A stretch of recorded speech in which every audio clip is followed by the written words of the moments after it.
اسبی فروشی اسبی بزیه بردارم اسب در بز داندگی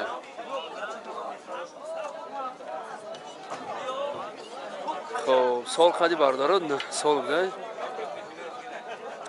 نرخش 20,000 سوم میده با اینو کانال سلطان گپ زنن یکم اسمش هم میذارم اسپانسوری کنورتی نویا تیمورمانی که دوستان عزیز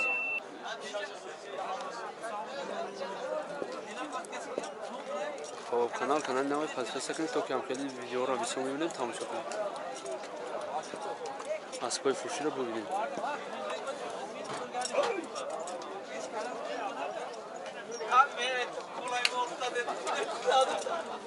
این بار شب بگیریم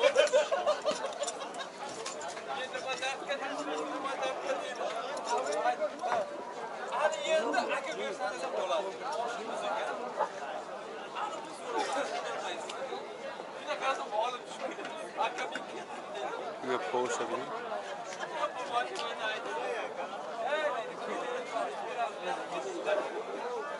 نمبر تلفن بگاه که بیشتر 903 66 86 13 خب معلوماتی بیشتر هم رقمایی که در روی اکرانه دوستان عزیز بگیرید زنگ بزنید معامله کنید اساسی بزیه نگاه کنید که چند قدر قدش بالا اسبی کاغذ توی نیست اسبی در روز ایرانی خب چطوری گفتین دوستان عزیز در همین کامرای ما اسبا کم ترک قچون خیلی پس میتوان این خیلی قچون بلنده حسابی کامera شروع کامera میکنه حسابی کم مایده چی میتوان قد پس میتوان این خیلی این بلنده ایش خیلی گفتیم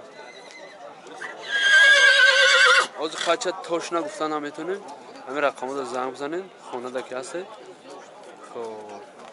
بیتر هم میگیره توش نه چند میکنه میگتون